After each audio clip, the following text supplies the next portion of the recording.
Check, check, 1 2 1 2 1 2. Check, check. Check.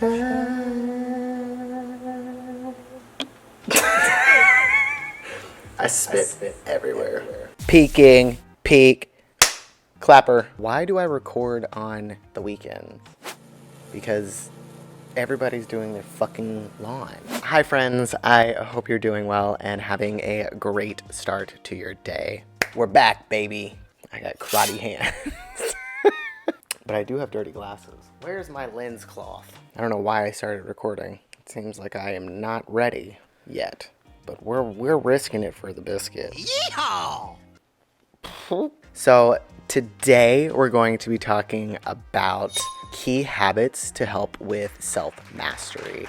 Let's jump right into it. The first one is creating a morning routine that allows you to slowly and peacefully wake up. Try something to connect you back to yourself and back into the universe. I used to not have a morning routine. I really just woke up, made my cup of coffee, and went right into work. So there was no time for me to plug back in to life. I never thought there was an unplugging, but there definitely is. Sleep is it's a time of rejuvenation, but you're also acquiring new information. So again, this is all my opinions and my experiences, so please take what is relevant for you and leave the rest. What I do now is right when I wake up, I jump right into a 10 to 20 minute meditation. Great Meditation is a channel on YouTube and it is my favorite. The lady who does the meditations, her voice is so fucking soothing.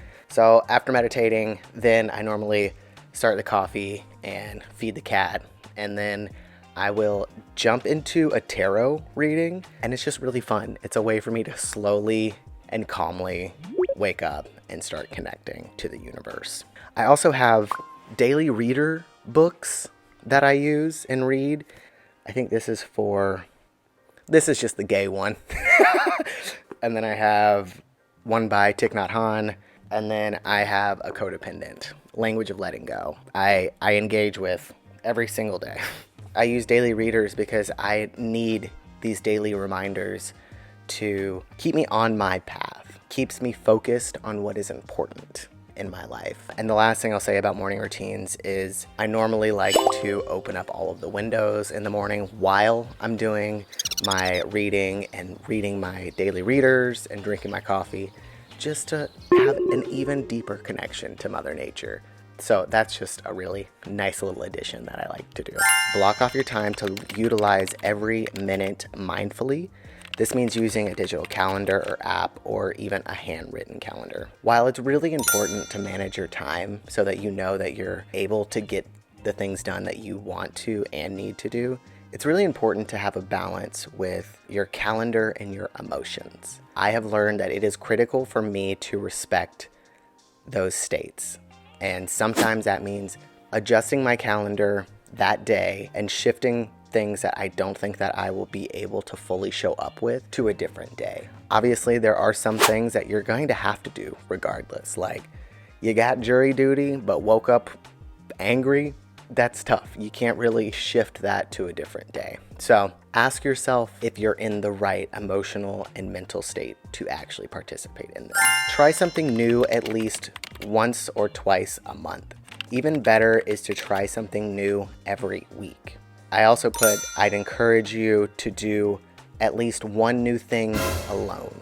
Doing this helps build the relationship that you have with yourself, which is the most important relationship in your life. I also think it builds a lot of integrity and confidence and self-worth and self-trust to do things alone. Just try it. See what it's like to go to lunch alone. Bring a book, bring a laptop and headphones. You can watch Netflix if you needed to. I would just really encourage you to try something new alone. I've needed to do it for 33 years now, and it has completely changed my life. It has given me so much confidence in myself. It helped me realize the stories that I write about the experience that I could have, instead of just saying, what's gonna happen is gonna happen, and there's nothing that I can do to change it, and just accepting it. Okay, start tracking things. What you don't track, you can't measure. There's also another caveat here is like balance, because tracking things can easily turn into an addiction, and you need to be mindful of that when you're tracking things. Like, for instance, tracking your weight, like on a scale every day. For some people, that's great, but there are tendencies that start showing up that start triggering people's addictions, and they don't see it. They don't see it because addictions are hard to see when you're in them. The frequency of how much you're tracking is critical to the balance. I'm trying to think of the things that I track. Oh, my exercising, that for weightlifting, so that I can see when I'm ready to progress to like a higher weight for a specific exercise. And before, I was just kind of guessing and trying to remember everything in my head, which is impractical. I have seen significant progress compared to how I was doing weightlifting in the past. Find ways to show gratitude daily. There are multiple ways to do this. A very kind of hands-off way of just thinking grateful thoughts when you encounter them. There's been times where I just like, I'm getting into my car and I'm like, I'm so grateful to have such a reliable car. And the more gratitude that I brought into my life, the more positive things I was able to see. All right, engage in something creative that isn't a part of your professional life and that you don't engage in often. Light up other neural pathways of your brain. So for example, if I wanted to do something creative, yes, I love editing and creating videos, but it's my job. So to lean more into video for a creative outlet all the time will really just burn me the fuck out of video. And we're not doing that. No. So instead, I try to get back into really tangible mediums like painting or woodworking, or will actually like write out stuff. Even if it's just journaling, to write it out by hand instead of typing it up every once in a while is super nice. And when you do creative outlets like this that are not a part of your usual, it's creating new pathways in your brain. You're literally building a new brain. And I think that that's so fucking cool. Stepping outside of your comfort zone and doing something completely different, even if you think you're gonna be bad at it, it doesn't matter. You're here to have fun. It's not the fucking destination that matters, it's the journey. That's the fun part.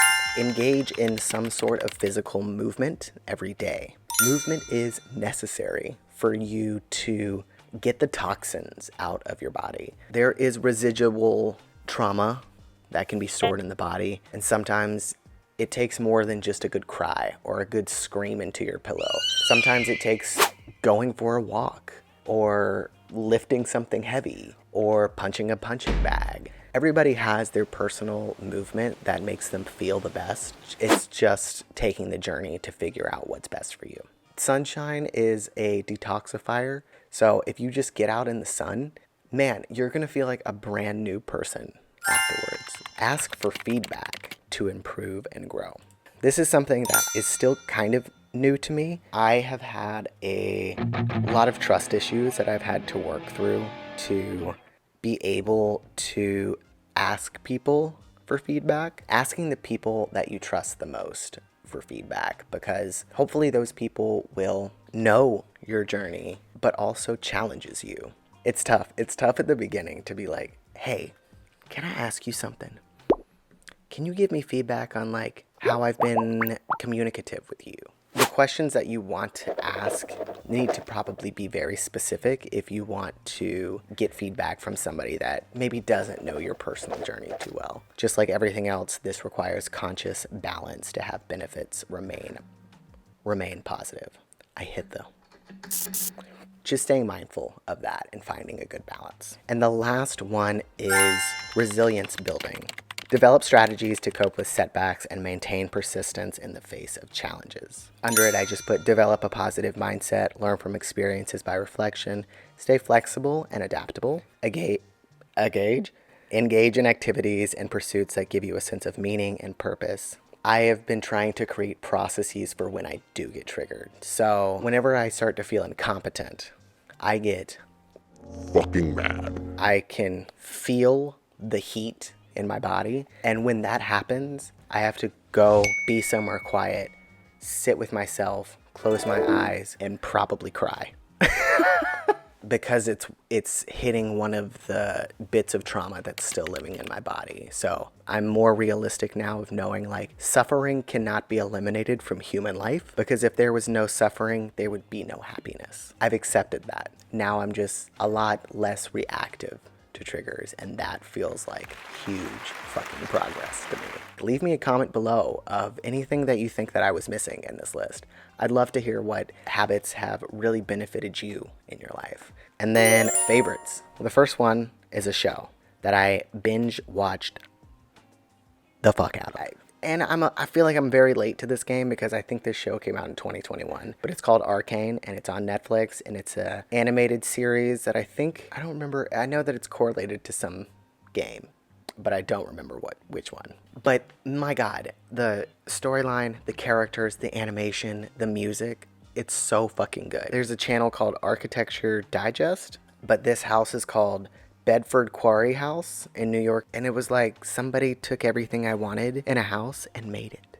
I almost cried watching this video. I was like, I have to talk to the person who made this so I can be like, can you make me this? Cool. And then the last two are content creators on YouTube. But the first one is Elliot is a cool guy, absolutely hysterical human being who does graphic design challenges on YouTube. And I have a lot of admiration for him. He is literally such a cool guy. The second channel is Peter McKinnon. He is a photographer and videographer. I really appreciate his knowledge. Like, I have the same respect for him that I have like for Casey Neistat. He's just such a hard worker, but without losing himself in his work. Well, if you have learned anything or liked this video at all, please click the thumbs up button and leave some love. It does make a difference. And don't forget to click the subscribe button. I would love for you to come back and hang out with me some more in the future. Thank you again for just being you, for just showing up. I hope that you have a wonderful, beautiful rest of your day, and I cannot wait to hang out with you again. And until then, be well, friends.